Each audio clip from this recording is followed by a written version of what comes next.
here are the top stories this hour. 61 killed, many injured in train collision.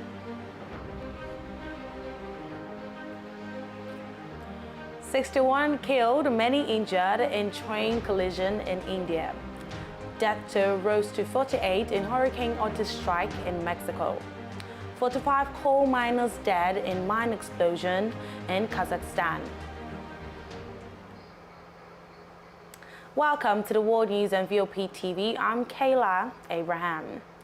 Now, no fewer than 61 persons have been killed and 50 others injured in a train accident in the southern Indian state of Andhra Pradesh. The accident took place on Sunday evening after a passenger train overshot the signal and hit another from behind on the Howrah-Chennai line in Vizagaram district, about 6 to 8 kilometers north of Visakhapatnam, the main city of Andhra Pradesh. 3 coaches were derailed from the track and disaster response force personnel were rushed to the spot to carry out rescue work that was going on throughout the night.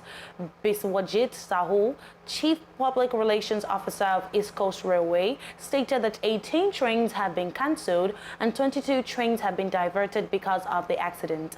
India's Railway Minister Ashwini Vaishnaw has announced financial assistance for the families of the victims and those who suffered serious and minor injuries. This is the second major railway accident this month after the derailment of a passenger train in the eastern Indian state of Bihar on October 12, which killed 4. Now, no fewer than 48 persons have died when Category 5 Hurricane Otis slammed into Mexico's southern Pacific coast, most of them in Acapulco. Mexican authorities stated on Sunday as the death toll continued to climb and families buried loved ones. Mexico's Civil Defense Agency disclosed in a statement that 43 other dead were in the resort city of Acapulco and 5 in the nearby Coyuca de Benitez. Guerrero State Governor had earlier raised the number of missing to 36 from 10 a day earlier. The death toll increased after authorities had raised it to 39 on Saturday. In Acapulco, families held funerals on Sunday and continued the search for essentials while government workers and volunteers cleared streets clogged with muck and debris from the powerful storm.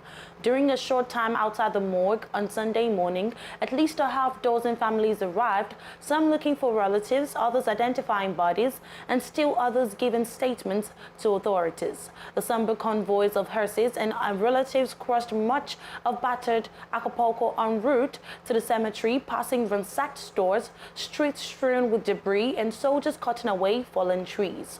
President Andrés Manuel López Obrador stated on Saturday that his opponents are trying to inflict a toll to damage him politically, but with hundreds of families still awaiting word from loved ones, it was likely to keep rising. Now, 45 coal miners in Kazakhstan have been killed over the weekend in a fire that erupted due to a gas explosion at the Kostenko mine.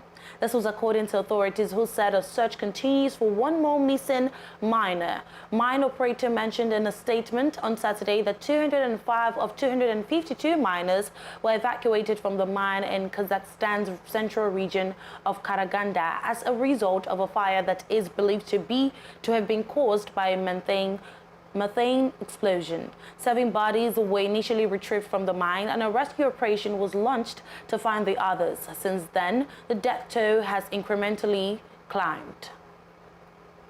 Now, more than 15 persons have been shot, including 2 who were critically injured when a gunman opened fire during a Halloween celebration in Chicago early on Sunday morning. Police disclosed that the gunman fired shots into the gathering just after 1 a.m. in the Lawndale neighborhood on the city's west side. Police who responded to the shooting saw a male suspect firing rounds into the crowd before fleeing on foot. The suspect, who has not been identified, was later arrested and a firearm was recovered by officers. Party girls told the outlet that a fight broke out in the backyard and one of the individuals involved was asked to leave. Now, more than 14 persons have been killed in Israeli airstrikes in 2 dwellings in the Gaza Strip on Monday. The Interior Ministry in the blockaded enclave disclosed this on Monday. The ministry mentioned in a statement that the strike targeted a house in the town of Zaweda, northeast of the central Deir al-Balah city, killing 11 people and injuring several others. The ministry also added that 3 others were killed in another strike on a house in the Jabalia refugee camp in northern Gaza. Israel has launched a massive campaign of aerial bombardment of the Gaza Strip following a cross-border attack by Palestinian group Hamas into Israeli territory on October 7. More than 9,400 people have been killed in the conflict, including 8,005 Palestinians and more than 1,400 Israelis. Meanwhile, Israeli forces say their ground operations in Gaza continued and expanded overnight on Sunday. The Israel Defense Forces IDF disclosed in a statement on social media platform X on Monday that an aircraft of the Israeli Air Force IAF, guided by ground forces, struck a Hamas post and some 20 terrorist operatives in it. The statement added that by mobilizing drones and fighter jets, the IDF hit some 600 Hamas facilities, including mortars and hideouts, while also eliminating multiple terrorists barricaded within civilian buildings and terrorist tunnels who attempted to attack the forces. The IDF added that it spotted armed terrorists and an anti-tank missile launching post near the Al-Azhar University and guided an IAF fighter jet to strike them. As Israeli troops waged ground to operations in the besieged territory, Israeli Prime Minister Benjamin Netanyahu declared last Saturday that the nation has entered the second stage in the war against the Palestinian militant group. Now, aid agencies have disclosed that it would be impossible for doctors in Gaza to evacuate a hospital where thousands of people are sheltering after Israel was accused of deliberately conducting aerial strikes in its vicinity. On Sunday, the Palestinian Red Crescent said it received warnings from Israeli authorities to immediately evacuate the Al-Quds hospital, where 14,000 people are taking refuge. But the World Health Organization, WHO, has stated it would be impossible to carry out an evacuation without endangering patients' lives. Israel's military has yet to comment on the hospital evacuation order, but say they are targeting networks of Hamas tunnels that lie underneath hospitals, schools, and mosques in Gaza. The humanitarian situation in Gaza is continuing to worsen as the conflict between Israel and proscribed terror group Hamas enters a 4th week. Now, authorities have disclosed that 5 children died on Saturday in Kenya after a boat they were riding in at a popular amusement park capsized in the country's western Uasin Gishu County. Police stated that the children were visiting an amusement park with other students and teachers from the Arab Moy Primary School in Eldoret when they broke off from the group to take a boat ride on a man-made lake. According to police, they were preparing to take the exams for receiving the Kenyan Certificate of Primary Education. The test, typically taken by Kenyan 8th graders before they move on to secondary school, is set to start countrywide on Monday. According to a police statement, another student who was set to take a test that assesses 6th graders survived the incident and was rushed to a hospital. It added that angry parents stormed the school demanding to know the whereabouts of their children after news of the capsizing reached them.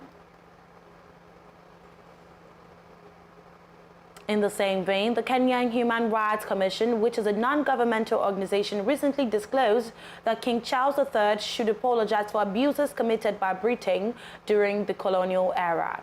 The monarch is making a 4-day visit to Kenya starting on Tuesday and states he will try to learn more about the wrongs people suffer there. More than 10,000 were killed when the British authorities suppressed a pro-independence movement in the 1950s to 1,000 were hanged after summary trials. 10 years ago, the British government formally recognized that torture at the hands of the colonial administrators had taken place. It expressed its sincere regret and agreed to pay compensation to thousands of veterans of the uprising. Some Kenyan communities, including Nandi, Kipsigis, and Pokot, are also demanding for apologies and financial compensation from the UK government for historical injustice committed against the them during colonial rule. Some of the communities are also calling on the UK to return their traditional artifacts and ancestral lands which were grabbed by the colonial regime and are still held by British entities. Now, protests in Mozambique over disputed local election results resulted in the death of a police officer and a civilian on Friday.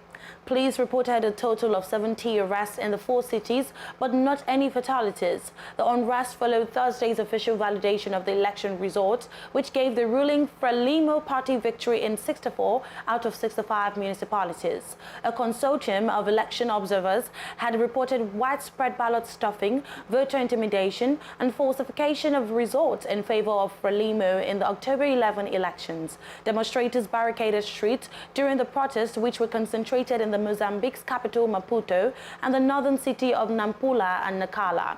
In Maputo, main opposition party Renamo led its supporters in a march. Other groups of protesters blocked the main avenues with piles of burning tires and trash. Riot police and plainclothes officers dispersed crowds with tear gas and burst of AK-47 gunfire into the air. Police spokesperson Orlando Mudomain stated that 60 persons were arrested in Nampula, 4 in Maputo, and the remainder in Nacala and the central city of Quilmaine. Police were seen arresting several persons inside the headquarters of Renamo's Maputo branch.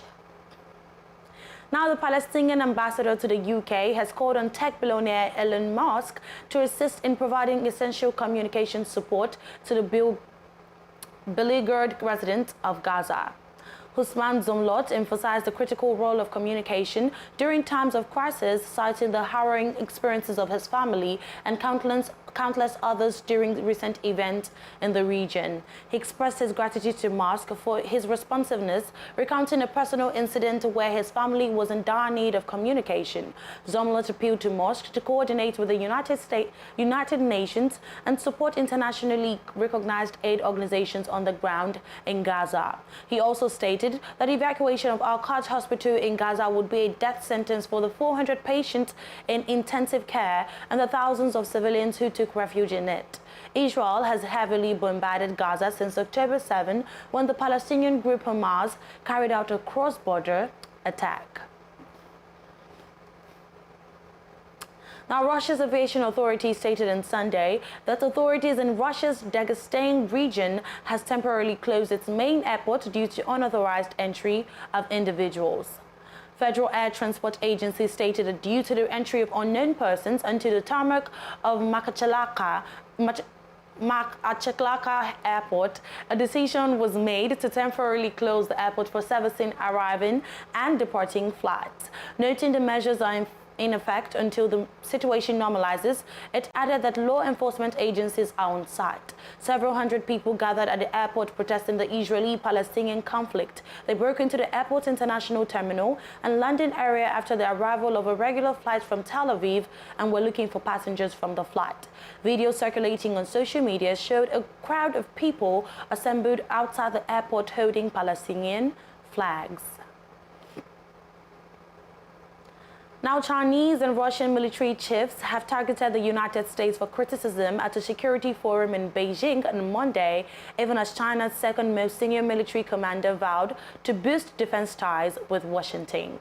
The lack of regular communications between the U.S. and Chinese militaries has been a persistent worry for Washington amid tensions between the countries and the risk of an accidental clash in the South China Sea or near Taiwan. The Beijing Forum, China's biggest annual show of military diplomacy, began on Sunday without the country's defense minister, who typically hosts the event, but included a U.S. delegation amid roiling regional tensions. Russia's defense minister Sergei Shoigu warned the West that its involvement in the Ukraine war created grave danger. Now, the Israeli government has confirmed the identities of 2 Tanzanians believed to be held hostage by Hamas group since the October 7 attack across the border from Gaza. Israel's Ministry of Foreign Affairs disclosed in a statement on Sunday that Joshua Loito Molel and Clemens Felix Mtega, were in Israel as part of an agricultural internship program. Joshua's father told reporters that Israel's ambassador to Tanzania contacted the family with the assurance that the government was following up the matter. The father had earlier spoken about the family's desperate search for Joshua. Clemence's family is yet to speak publicly. Tanzania's embassy in Tel Aviv did not immediately comment on the statement. According to the embassy, Tanzania has over 350 of its citizens living in Israel, around 260 of which are students. According to the Israeli government, a yet-to-be-identified South African national is also among 224 hostages being held by Hamas. Now, German Chancellor has stated that his country is willing to invest in gas and critical minerals in Nigeria as he started a two-day visit to the West African country. Now, Olaf Scholz revealed on Sunday that the European country looked to diversify its trade partners and expand economic partnership in the energy-rich region. His visit to Africa is a third in 2 years and comes as conflicts in the Middle East and elsewhere highlight the growing importance of an energy-rich region as an alternative to Russian energy. Nigeria is Africa's largest oil producer and Germany's second largest trading partner in sub-Saharan Africa. The trade volume between Germany and Nigeria is estimated to be about $3 billion annually. Scholz is also pushing for cooperation with Nigeria to help tackle illegal migration from West Africa to Europe. On his part, President Tinubu sought the support of Germany in tackling insecurity and working to turn the economy of Nigeria around. Now, lawmakers in Ghana are demanding an investigation into alleged military brutality against the youth of Garu in the northeast of the country and for perpetrators to be brought to book. Soldiers are alleged to have raided the community on Sunday in what appears to be a reprisal attack following an assault on some national security intelligence officers deployed there to fight terrorism. MPs for Garu and Tempane constituencies who are pushing for the investigation condemned the attacks and are calling for the immediate withdrawal of the military from the area. The legislators also want the young people who were arrested to be released and those injured in the process compensated by the government. Images shared widely on social media showed some of the youth sustained various injuries, including lacerations on their bodies and swollen faces. Those injured are currently receiving treatment at Garu District Hospital, which has been swamped, according to local media reports. Now, Sudan's army disclosed that it has detained children who were forced to fight alongside the paramilitary Rapid Support Forces (RSF) in the ongoing conflict. State-owned Sudan TV says the unspecified number of children are held in Wadi Seydna, northern Khartoum. On 15 September, SAF handed over 30 children who were held as prisoners of war to the International Committee of the Red Cross (ICRC). The RSF has been repeatedly accused of violating international laws by recruiting minors in the ongoing conflict in Sudan. Meanwhile, the RSF stated on Saturday that 260 Sudan Army soldiers joined its ranks in Khartoum. Fighting continues between the army and the RSF in Khartoum, Darfur and Kordofan regions amid reports that renewed talks in Saudi Arabia are focusing on reaching a ceasefire and humanitarian support. Now, a popular South African TikToker who allegedly claimed to be a doctor has been arrested nearly 3 weeks after authorities accused him of being a fraud. Matthew Lani was arrested by the security team at Johannesburg's Helen Joseph Hospital as he allegedly attempted to enter the facility on Sunday night. The authorities in Gauteng province revealed that he was then handed over to the police. It also added that Lani had previously entered the same facility to curate misleading content under the pretense that he was a qualified doctor. Lani had built a considerable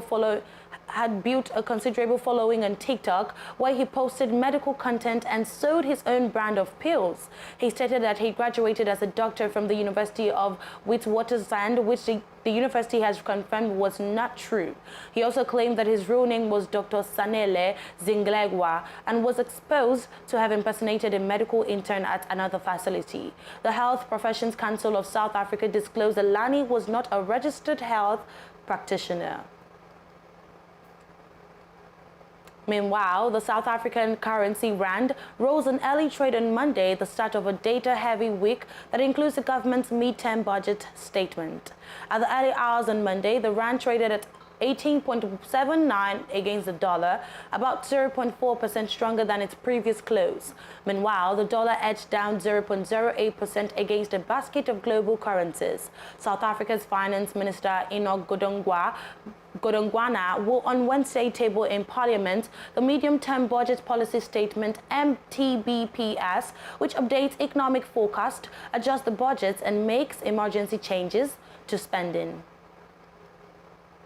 In the same vein, defending champions kicked their way to 12-11 win after All Blacks captain Sam Cane became first player to be red-carded in a final. South Africa produced a magnificent defensive display to edge 14-man New Zealand 12-11 in a compelling arm wrestle of a Rugby World Cup final and win the Webb Elite Cup for a record fourth time. Only a single yellow card had been shown in 9 previous World Cup finals, but the crackdown on foul play in the game led to 4 being handed over. 18 minutes of intense rugby played out in front of a crowd of 80,065 at the Stade de France on Saturday. And that's it on the World News and VOP TV. I'm Kayla Abraham. VOP Business Show is coming up next.